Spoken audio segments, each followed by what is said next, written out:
we're restoring our innocence, and our innocence brings us to that inner power, right? Definitely. Denby, you know what?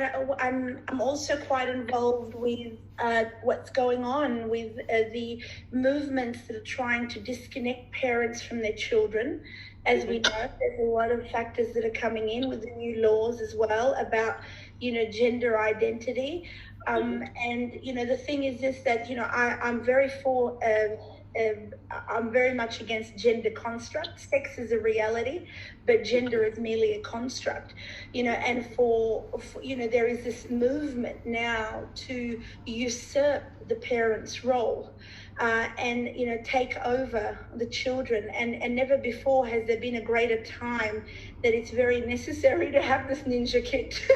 Because, you know, because really, I'll show you what needs a big high kick. I'm just going to get it. Give me 1 second. Yeah, cool. And that leads us into transhumanism, because that's essentially the end game of like dissolving gender and bastardizing it essentially, and then making everybody homogenous. And we've spoken about this before, Zoe and Melina as well, several times, about again, that's the foresight. That's what a lot of people are having difficulty seeing is as a potential in the future, which it most certainly is.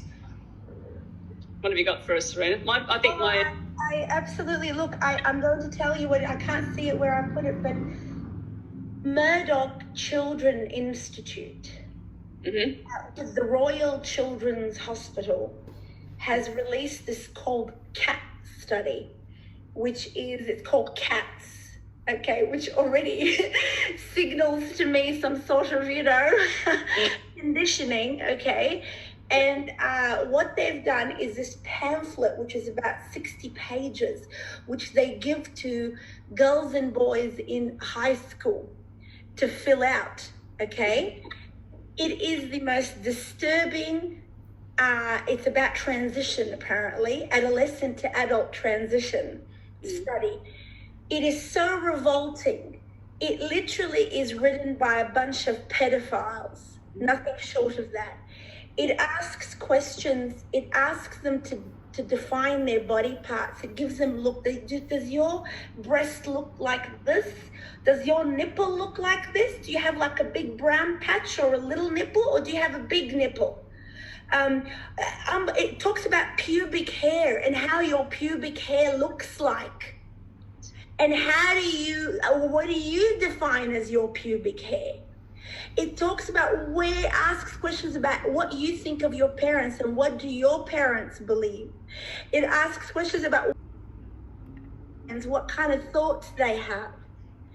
It is the most filthiest study, and you're telling me that parents can try to deal with this level of invasion by the state, invasion by the government into the fundamental right of parental rights and parental responsibility towards your own child. It is perverted.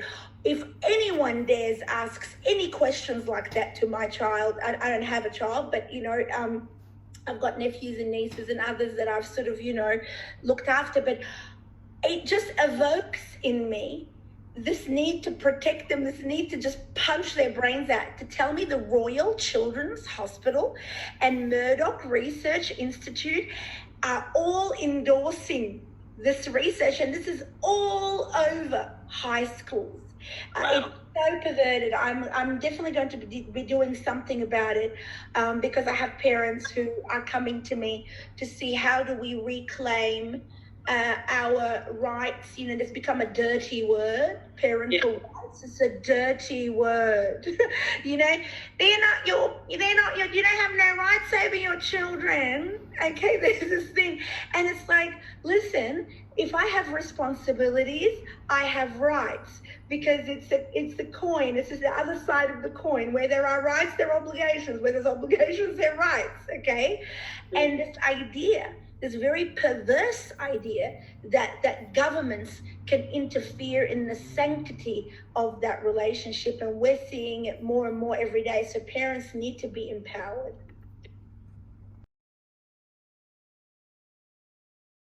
This is the thing. It's called CATS, okay? CATS, and it's called the Childhood to Adolescent Transition Study. Appalling. I'll show you what they are. I mean, this is just appalling stuff. You only have to look at who's created the foundation. Like they ask you about the pubic hair, and they say, do you have very little hair? Do you have hair that is thicker and more curly?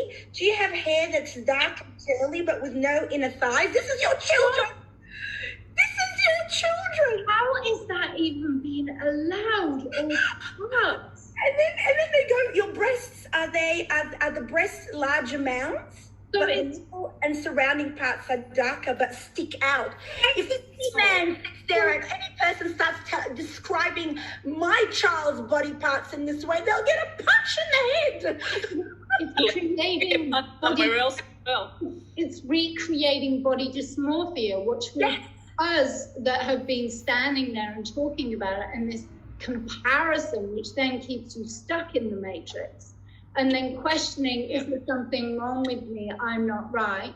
This whole, and then this bullying because of it. Yeah, totally. I wish Dale was still on, because he would actually tell you guys that the person who did the sex ed for, the structure of the sex ed for the schools is actually a pedo. Yes, absolutely. Absolutely. And I know this. Dr. Lisa Mundi, I need to talk to you from the Royal Children's Hospital. Yeah, the Murdoch Children's Research Institute. This is appalling stuff. And I'll tell you what's more appalling. They asked them for a DNA sample. A saliva test, yes, and they pay them a $20 gift voucher so they can all do it. Oh my God, a JB Hi-Fi or somewhere like that. My God. $20 gift voucher. Give me all your information and your saliva, and I'm not going to tell you what we're going to do with it. They're right. I'd ring her right now, but I'm on the phone for this Zoom call. I get on the phone.